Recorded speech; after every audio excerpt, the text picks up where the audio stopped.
Have you ever struggled to start a conversation in English? It's a common challenge many of us face, whether we're new to the language or simply trying to improve our social skills.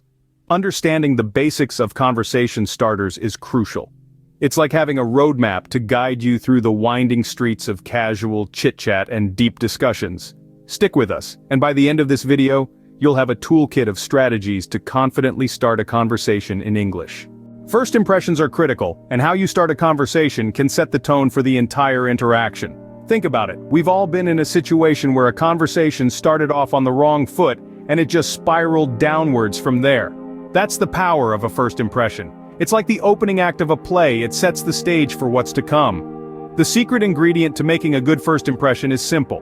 Be genuine and be interested. When you start a conversation, show genuine interest in the other person.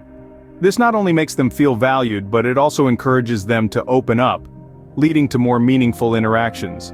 Don't underestimate the impact of a well-started conversation. It can be the difference between a fleeting chat and a lasting connection. Remember, the first few seconds can make or break a conversation, so be mindful of your opening line. Now, let's dive into some practical steps you can take to initiate a conversation. Step 1, begin with a greeting. This could be a simple hello or good morning.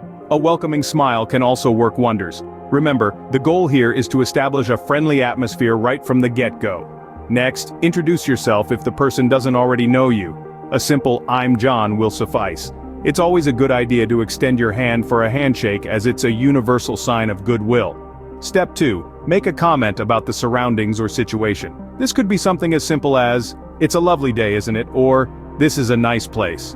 The key here is to make the comment open-ended, that is, it should invite a response. Step 3, ask open-ended questions. Questions that start with who, what, where, when, why, or how are great conversation starters, because they require more than a simple yes or no answer. For example, you could ask, "What brings you here today?" or "How do you know the host?" Step 4, use common topics to keep the conversation going. The weather, current events, or personal interests are always safe bets. You could say something like, "Have you heard about the latest news on," or "Do you enjoy hiking?" Remember, the goal is to find common ground. Finally, remember to listen and show genuine interest in what the other person is saying. This will encourage them to open up more, and before you know it, you'll be engaged in a lively conversation. A quick recap.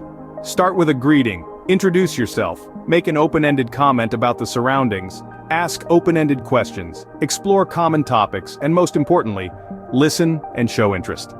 Practice these steps, and you'll be well on your way to starting conversations like a pro. While it's important to know how to start a conversation, it's equally important to know what topics to avoid. Some subjects can be a bit like stepping into a minefield, and you never know what might trigger an explosion. Politics, for instance, can often stir up strong emotions and lead to heated debates rather than light, friendly banter.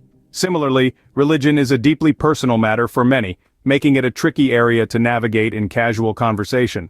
Personal issues, too, should be sidestepped, as delving into someone's private life can be seen as intrusive, particularly when you're just getting to know them. Steer clear of these topics, and you'll keep the conversation light and enjoyable. To wrap up, starting a conversation in English doesn't have to be daunting. We've traversed the landscape of initial impressions and their vital role in shaping conversations. Remember, your introduction sets the tone, so make it count. We dove into practical steps from using titles and subtitles to asking open-ended questions. These methods pave the way for engaging dialogues. And let's not forget the topics to steer clear of, like politics or personal finances. They might just put a damper on the conversation. With these strategies in your toolkit, you're now equipped to start conversations in English with confidence and ease. So, go out there, strike up a chat, and see where it leads. You're ready to make connections.